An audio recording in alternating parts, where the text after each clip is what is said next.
நல்லது பண்றதுக்கு அரசியலுக்கு வாங்கடா, கொள்ளை அடிக்கிறது கொலை பண்றதுக்கு மாடா அரசியலுக்கு. கலர் கண்ணாடி நேயர்களுக்கு வணக்கம். இன்னைக்கு நாம என்ன மாதிரி விஷயங்கள் டே டு டேல நடந்தது அப்படிங்கிறத பத்தி இந்த வீடியோல பார்க்கலாம். முதலாவதாக தமிழக முதல்வர் விஜய் அவர்கள் தலைமையிலான முதல் அமைச்சரவை கூட்டம் நடைபெற்றது. வெற்றி தமிழகம் அப்படிங்கிற பேர்ல இந்த அமைச்சரவை கூட்டம் நடைபெற்றிருக்கு. இதுல என்ன மாதிரி விஷயங்கள் டிஸ்கஸ் பண்ணியிருக்காங்க அப்படின்னு பார்த்தீங்கன்னா, ஒவ்வொரு மினிஸ்டர் அவர்களுடைய துறையில இதுவரையும் என்னென்னலாம் பண்ணியிருக்காங்க, இதுக்கு மேல என்னென்னலாம் பண்ண போறாங்க அப்படிங்கிற மாதிரி விஷயங்கள் டிஸ்கஸ் பண்ணியிருக்காங்க. முக்கியமா முதலமைச்சர் அவர்கள் வந்து ஒரு துறைக்கும் ஒரு இலக்கை நிர்ணயிச்சிருக்காரு அப்படிங்கிற மாதிரி சிடிஆர் நிர்மல்குமார் அமைச்சர் அவர் வந்து சொல்லியிருக்காரு. அவரோட இபி டிபார்ட்மெண்ட்ல கிட்டத்தட்ட 10 திட்டங்களை வந்து இலக்காக கொடுக்கப்பட்டிருக்கு அப்படிங்கிறத பத்தியும் அவர் சொல்லியிருந்தாரு.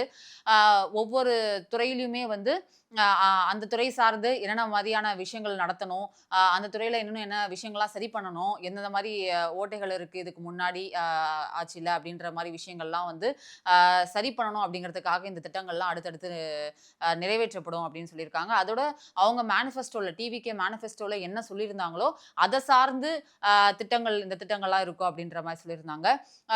மொத்தமா எல்லா துறைகளையும் சேர்த்து கிட்டத்தட்ட 436 திட்டங்கள் வந்து மினிஸ்டர்ஸ்க்கு கொடுக்கப்பட்டிருக்கு. அடுத்தடுத்து அவங்க அதை நோக்கி பயணப்படுவாங்க அப்படின்னு சொல்லலாம்.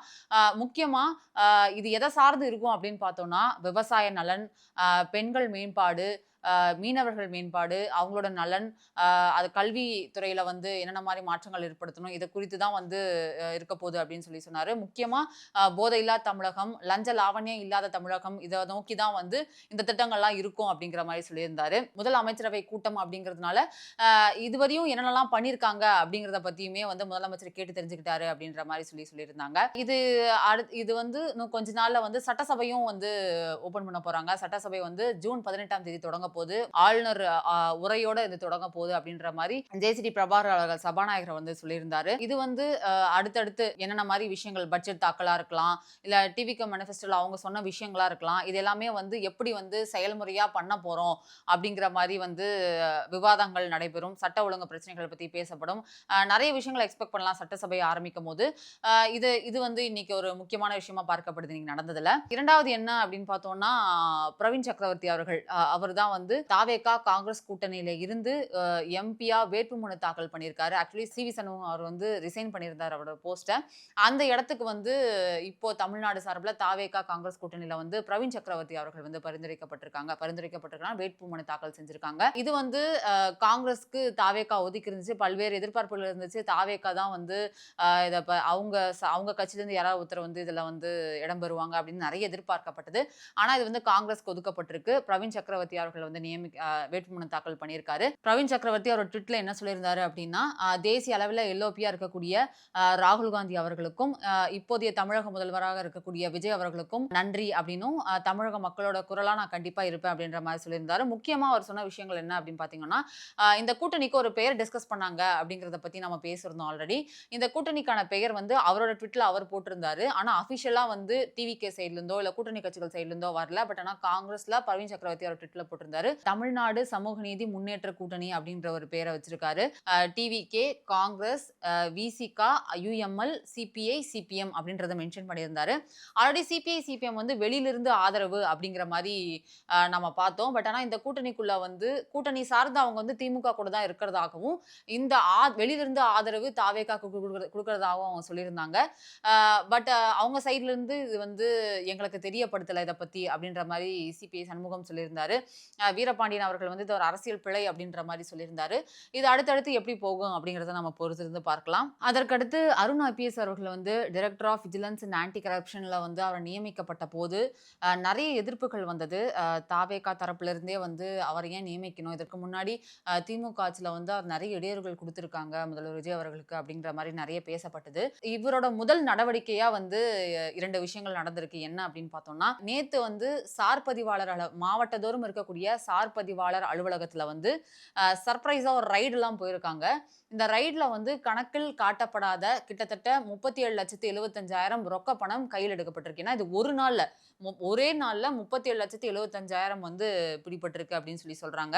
இவர் நியமிக்கப்பட்டா இவர் வந்து பெருசா நல்லதில்ல அப்படிங்கிற மாதிரி நிறைய விஷயம் எதிர்ப்பு தெரிவிச்சு அதுக்கான பதிலா இது இருக்கு அப்படின்னே சொல்லலாம். இதற்கடுத்து KN நேரு அவர்கள் வந்து நகராட்சித்துறை அமைச்சராக இருக்கும் போது உதவி பொறியாளர், இளநிலை பொறியாளர் அப்படின்னு பல்வேறு பணி பணி நியமனத்துக்கு வந்து லஞ்சம் பெற்றார் அப்படிங்கிறதுக்காக அவர் மீது ஒரு புகார் எழுந்திருக்கு. அதை வந்து தமிழ்நாடு அரசு உயர்நீதிமன்றத்தில் வந்து தகவல் தெரிவிச்சிருக்காங்க. அந்த மாதிரி ஒரு எஃப்ஐஆர் ஃபைல் ஆயிருக்கு அப்படிங்கிற மாதிரி கிட்டத்தட்ட 2538 பணி பணி நியமனங்களுக்கு வந்து அவர் லஞ்சம் பெற்றாரு அப்படிங்கிற மாதிரி ஒரு புகார் எழுந்திருக்கு. அருண் ஐபிஎஸ் அவர்கள் வந்து இந்த ஆன்டி கரப்ஷன் டைரக்டரா அவரை நியமனம் பண்ணும்போது நிறைய எதிர்ப்புகள் வந்துச்சு. அதுக்கு ஒரு பதிலாக தான் அவரோட நடவடிக்கைகள் இருக்கு அப்படின்னே சொல்லலாம். இந்த 2 நடவடிக்கைகள் வந்து அவர் சார்பா இன்னைக்கு நடைபெற்றிருக்கு. அடுத்ததாக 2026 எலெக்ஷன்ல வந்து ஒரு பெரிய மூவ் நடந்தது அப்படின்னு சொல்லலாம். டிஎம்கே வந்து ஒரு படுதோல்வி அடைஞ்சாங்க. ஏடிஎம்கேவும் அதே மாதிரி படுதோல்வி அடைஞ்சாங்க. அடுத்து என்னென்னலாம் பண்ணலாம் அவங்க கட்சி சார்பாக அப்படிங்கிற ஒரு அடுத்தடுத்து நடவடிக்கை எடுத்துட்டு இருக்காங்க. அதுல ஒரு பகுதியா தான் திமுக வந்து ஜென்சி டிஎம்கே அப்படின்ற ஒரு மீட்டப் ரெடி பண்ணி இளந்தலைமுறைகளுக்கு வந்து அரசியல் மையப்படுத்தணும் அப்படிங்கிற மாதிரி சில விஷயங்கள்லாம் நடந்தது. அதே மாதிரி அதிமுக சைட்ல வந்து 2K ADMK அப்படிங்கிற மாதிரி ஒரு நிகழ்ச்சியை வந்து தயார்படுத்துறதா வந்து இன்னைக்கு எடப்பாடி பழனிசாமி அவர்களோட போட்டோ வந்து ரிலீஸ் ஆயிருந்தது.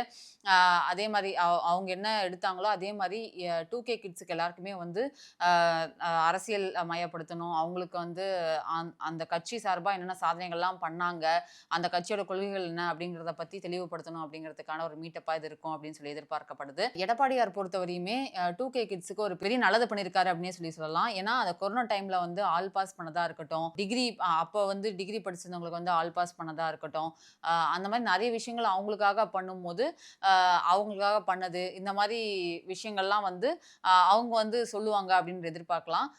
ஏன்னா எடப்பாடியார் அவங்க இதுல பொறுத்தவரையும் கொஞ்சம் வீக்கா இருக்காங்க ஏடிஎம்கே சைட்ல. இப்போ வந்து கட்சியில இருந்து சட்டமன்ற உறுப்பினர்கள் ராஜினாமா பண்ணி தாவே கலந்துருக்காங்க. இப்ப பொறுத்தவரையுமே கட்சி கொஞ்சம் வீக்கா இருக்கு அப்படின்ற நிலையில இந்த மாதிரி அடுத்தடுத்த நடவடிக்கைகள்லாம் வந்து கவனம் பெறுது. அதுக்கடுத்து 2-3 நாட்களா வந்து அண்ணாமலை அவர்கள் வந்து பாஜகவில இருந்து ராஜினாமா செய்யறதாகவும் புதிய கட்சி வந்து அவரு கண்டிப்பா உருவாக்குவாரு, ஒரு இயக்கத்தை உருவாக்குவாரு அப்படிங்கிற மாதிரி ஒரு பேச்சுகள் எடுபடுது. ஆனா அபிஷியலா எந்த ஒரு அனௌன்ஸ்மெண்ட்டும் வராம இருந்தது. அது மட்டும் இல்லாம நேற்று அவரோட பிறந்த நாள், அதனால இந்த மாதிரியான ஸ்டெப்ஸ்லாம் அவர் எடுப்பாரு அப்படிங்கிற மாதிரி சொல்லியிருந்தாங்க. அதுக்கேத்த மாதிரி இன்னைக்கு வந்து அவரோட ராஜினாமா கடிதத்தை வந்து பிஜேபி அக்செப்ட் பண்ணியிருக்காங்க. 12 மணிக்கு மதியம் 12 மணிக்கு அவர் வந்து ஒரு ஃபேஸ்புக் லைவ் வந்து ஒரு அனௌன்ஸ்மெண்ட்டையும் கொடுத்திருக்காரு. என்ன அப்படின்னு பார்த்தோம்னா அவர் ஒரு இயக்கத்தை ஸ்டார்ட் பண்ற போற மாதிரியும், அந்த இயக்கம் வந்து உள்கட்டமைப்பு நன்றாக பண்ணி அடுத்த ஒரு கட்சியாக உருவெடுக்க போது கண்டிப்பா அடுத்த தேர்தல்ல வந்து கண்டிப்பா களம் காணுவாங்க அப்படின்னு சொல்லியிருக்காரு. முக்கியமா அவர் நிறைய விஷயங்கள் சொல்லியிருந்தார். இதுல என்னென்ன அப்படிங்கிறத பார்க்கலாம். தமிழகத்துல இப்போ ஒரு புது கட்சி வேணுமா அப்படின்னு பார்த்தோம்னா கண்டிப்பா தேவை. ஏன்னா வந்து எதிர்கட்சி ஆளுங்கட்சி அப்படின்னு நிறைய கட்சிகள் இருந்தாலுமே தமிழகம் இன்னுமே ஒரு மாற்றத்தை எதிர்பார்க்குது. அந்த மாற்றத்தை நோக்கி தான் நாம் பயணிக்க போறோம். முதலமைச்சர் அப்படிங்கிற ஒரே ஒருத்தருக்கு இல்லாம எல்லாமே அரசியல் மயப்படுத்தணும், எல்லாருமே வந்து ஒரு லீடர்ஸா கிரியேட் ஆகணும் அப்படிங்கிறது தான் வந்து அவரோட நோக்கம் அப்படின்ற மாதிரி சொல்லியிருந்தாரு. அதனோட தொடக்கமா அரசியல் கட்சியோட உறுப்பினர் சேர்க்கை வந்து இன்னைக்கு தொடங்கி இருக்கு. அது எப்படின்னு பார்த்தோம்னா www.wetheleader.org அப்படின்ற மாதிரி ஒரு வெப்சைட்டை கிரியேட் பண்ணியிருக்காரு. அந்த வெப்சைட்ல இன்னைக்கு நம்ம பேசிட்டு இருக்க வரையுமே 5 லட்சம் உறுப்பினர்கள் சேர்க்கை நடைபெற்றிருக்கு அப்படின்ற மாதிரி ஒரு அபிஷியல் அனௌன்ஸ்மெண்ட்டும் வந்திருக்கு. இது எப்படின்னா சாமானியனும் அரசியல் பண்ணணும் அப்படிங்கிற மாதிரி அவர் எப்படி சொல்லியிருந்தாருன்னா 234 சட்டமன்ற உறுப்பினர்கள் ஒரு மாற்றத்தை கொண்டு வர முடியாது, முதலமைச்சர் மாற்றத்தை கொண்டு வர முடியாது, கேபினெட் மினிஸ்டர்ஸ் கொண்டு வர முடியாத மாற்றத்தை 30,000 ஊராட்சி உள்ள இருக்கிற நிறைய அரசியல் செய்யறவங்க வந்து கண்டிப்பா ஒரு மாற்றத்தை கிரியேட் பண்ண முடியும். அந்த ஒரு உள்கட்டமைப்பு நோக்கி தான் இந்த இயக்கம் வந்து செயல்படும் அப்படிங்கிற மாதிரி சொல்லியிருந்தாரு. என்னைக்குமே வந்து பாஜக இருக்கும் போதும் சரி, தமிழ்நாடு கொள்கைகளை வந்து என்னைக்குமே அவர் விட்டு கொடுக்கல அப்படின்ற மாதிரி சொல்லியிருந்தாரு. 2020 வந்து ரஜினிகாந்த் அவர்கள் வந்து கட்சி தொடங்கும் போது அந்த கட்சியில வந்து இவரை இணைய கூப்பிட்டதாகவும் அதில் அவர் சொல்லியிருந்தாரு.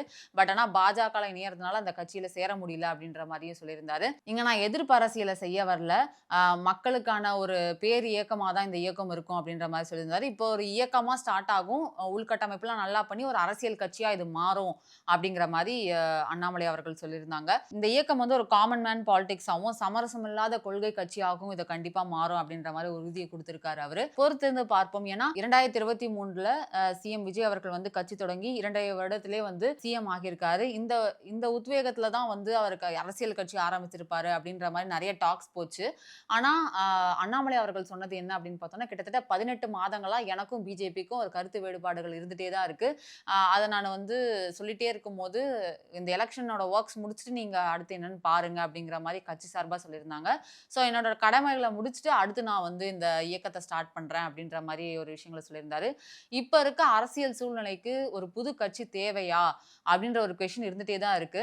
ஒருவேளை ஃபியூச்சர்ல வந்து அண்ணாமலை வர்சஸ் சிஎம் விஜய் அப்படி இருக்குமா, இல்ல எப்படி இருக்கும் அப்படிங்கறத நம்ம பொறுத்திருந்து பார்க்கலாம். அடுத்ததாக அன்புமணி ராமதாஸ் அவரோட தலைமையில அனைத்து கட்சி கூட்டம் நடந்தது.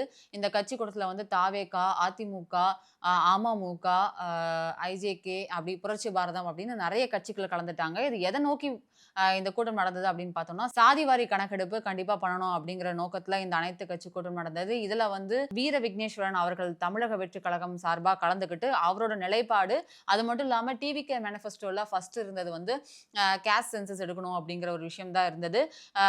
தளபதி அவர்களோட நிலைப்பாடும் இப்படிதான் இருக்கு. இதை நோக்கி அடுத்தடுத்த நடவடிக்கைகள் வந்து பண்ண நல்லா இருக்கும் அப்படிங்கிற மாதிரி அவரு வந்து அவரோட நிலைப்பாடை சொல்லியிருந்தாரு. தமிழக வெற்றி கழகத்தோட நிலைப்பாடை சொல்லியிருந்தாரு. அனைத்து கட்சி கூட்டமும் இருந்ததுனால எல்லாருமே இதை வந்து ஒரு தீர்மானமா நிறைவேற்றாங்க அப்படின்னே சொல்லலாம். அடுத்ததாக லதா ரஜினிகாந்த் அவர்கள் வந்து ஒரு புதிய இயக்கத்தை ஸ்டார்ட் பண்ணியிருக்காங்க. இது ரொம்ப சர்ப்ரைசிங்காவே இருந்துச்சு அப்படின்னு சொல்லலாம். மார்னிங் வந்து அண்ணாமலை அவர் வந்து ஒரு இயக்கத்தை ஸ்டார்ட் பண்ணி ஒரு கட்சியா உருவெடுக்கும் அப்படின்ற மாதிரி சொல்லியிருந்தாங்க. லதா ரஜினிகாந்த் அவர்கள் வந்து மக்கள் மேடை அப்படிங்கிற ஒரு பேர்ல வந்து ஒரு இயக்கத்தை ஸ்டார்ட் பண்ணியிருக்காங்க. மாற்றத்தை விரும்புகிற எல்லாருமே இந்த இயக்கத்துல தொடரலாம். நாமெல்லாம் கை கோத்து ஒரு பெரிய மக்கள் சக்தியாக உருவெடுத்து என்னென்ன நல்ல காரியம்லாம் மக்களுக்கு பண்ண முடியுமோ அதெல்லாம் பண்ணலாம் அப்படிங்கிற மாதிரி லதா ரஜினிகாந்த் சொல்லியிருக்காங்க. அதுக்கான வெப்சைட்ஸ், ஃபோன் நம்பர்ஸ் எல்லாமே வந்து கொடுத்துருக்காங்க. விஜய் அவர்கள் மாதிரி ஒரு பெரிய மக்கள் சக்தி உருவான பிறகு இந்த மாதிரியான இயக்கங்கள், கட்சிகள் உருவாகி சஸ்டெயின் ஆகுமா அப்படிங்கறத நம்ம பொறுத்து இருந்து பார்க்கலாம். இதே மாதிரி வேற சில முக்கியமான விஷயங்களை அடுத்தடுத்த வீடியோல நம்ம டிஸ்கஸ் பண்ணலாம்.